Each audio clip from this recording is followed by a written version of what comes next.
In this picture, unfortunately, we haven't got the resolution I want, but we see our friend there that resembles a worm, and there's one sticking his head up there, and it's got little side arms. But we've got this, what looks like a very soft, bodied creature just on the rock ledge. There's the front of the creature. It looks like a huge slug.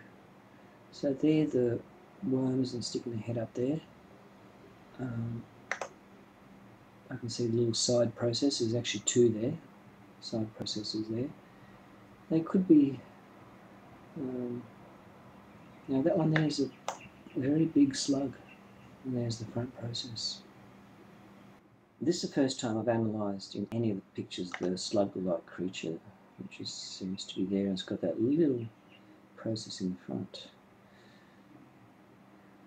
And if I enlarge it, I'm losing resolution on that, so I'm not quite sure about that one. It's just a bit hard on the resolution there. Actually, if I make it smaller, it becomes sort of clearer. This could be one more angle of that slug-like creature, where the front is like a huge eye. There it is there, the actual process of it. Now again, I'm not sure. The picture's not that good. I'm trying to enlarge it, but obviously there's something there. It's got a shadow. It's just one piece to the creature that's right there, and the front seems to be that curved enlarged section. Now I'll use this picture because it actually shows where they are preyed on by the arthropods. This picture is part of the time-lapse series, where you'll see the creature and the worm. The worm seems to be happily crawling across, and about 4 frames later you'll see all of a sudden this arm jump out, and they're the larger and antenna in the front of the eye processes or whatever, and you'll see a blurring of the image on this part where the worm starts to react and jump, and you'll see this huge claw just seem to actually stab that worm right there. I'm still surprised this was all captured from 100 kilometres, and I've actually analysed it to that extent. It's just, I still can't get over that. So there's that black claw-like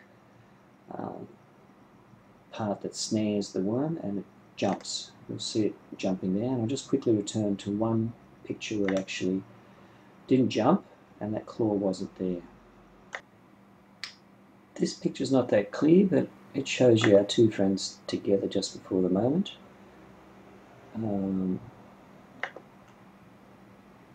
There's our friend there, and the worm is just, as it's moving, the head is moving up as well. So the last picture was the clearest as it gets snared.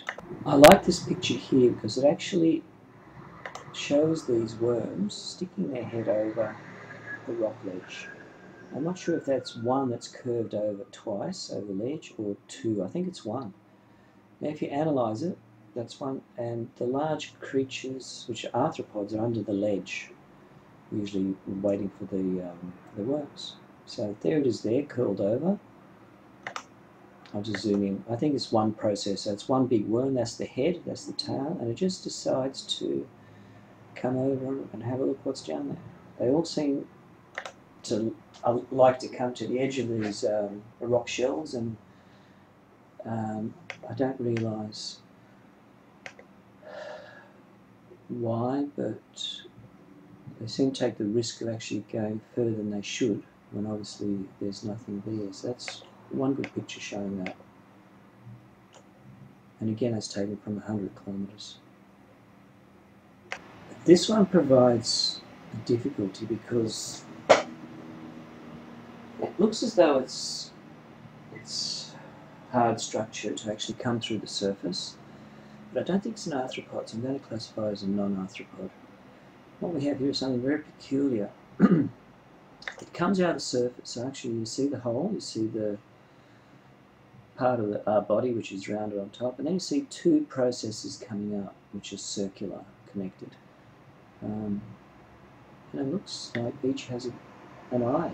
there is one eye looking that way, and I think the other one is looking the other way. It's bizarre. So I've actually analysed that photo I talked about in previous editions.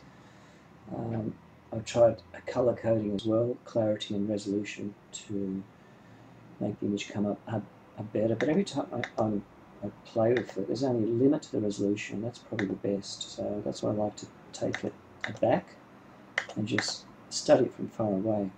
There's the hole in the surface. The soil is obviously very soft, and that's the shadow on the left. That's the structure coming up, and it's got two round features where that part there shows to be like an eye in that. So it's actually used for observation. So it lives under the very soft soil and it sticks its head out just to see what's happening, and I'm not sure how that fits in the food cycle. Yeah, I'll quickly put the other images on, which are, I've altered the brightness on the picture, so it might help to distinguish the body, which is coming up. That's the hole in the ground, that's the shadow. That's one head, that's the other one. So they're rounded, and it looks like eye on that side. It looks that way, so I assume on the other side there'll be a dark area that looks the other way. I'll just come to the other picture. Not that happy with that one. The other one was a lot better. There we go. That's very good. That's one more picture, but we've lost the clarity and resolution using this filter. And that's the original picture, which was untouched. That's one more similar structure. The only problem is I don't see where it's coming from the ground. I captured the image. It's got that same peculiar rounded feature. What looks like I don't know, that one's a bit too difficult to work out what it is. I'll leave that. This is one of my favourite pictures because it's the first time I found substantial claw marks left on the soft surface, indicating that actually led to something that looks like it's alive. So that was the first time I sat back and said, wow, there's things down there that actually are moving. And here I caught two of these huge gigantic worms and you'll see the larva nearby, so that's why this picture is very special to me. Let's say it holds sentimental value in this whole process. You'll see the marks on the soil as it glides down, so it must be huge. We're talking probably about 50 metres or more. One comes from the other side. You'll see that little claw mark coming up to it, and it actually stands upright.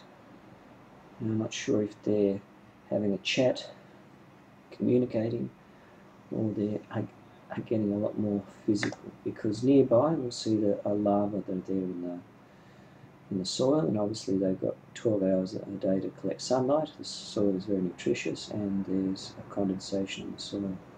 Wow, okay, let's see the larva now. Now that one I can't see any, I can see a very faint claw mark leading to it, and that one there has one, of course.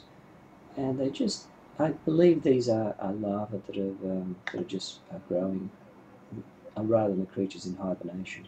Because very close to this, I captured the two coming close to each other, and you could see the actual more curvier structure of their body, indicating they're actually moving, whilst these ones are more like square, rounded type of larvae that haven't hatched yet. We'll go to the next image. I forgot to mention up here is where there's one larva as well. I'm not sure if that's part of the same image, but you'll see the claw marks. You'll see one coming from there, and that one has gone across. So maybe that could be, I haven't analysed that before, maybe that could be just a fresh larva there, or the actual top part of one of these large worms coming through the soil. And it's a close-up again of one of the, what I believe are larvae there that are growing. I'm not sure if I should include our friend here as part of the non-arthropods, because it's just, this is getting a bit bizarre. You've got a tubular process here that looks like supported by legs there, and the back part, you just see these bright processes seem to come out at 45 degrees. So then you see definite. It isn't a shadow, it's like a supporting leg underneath. I've got other pictures, but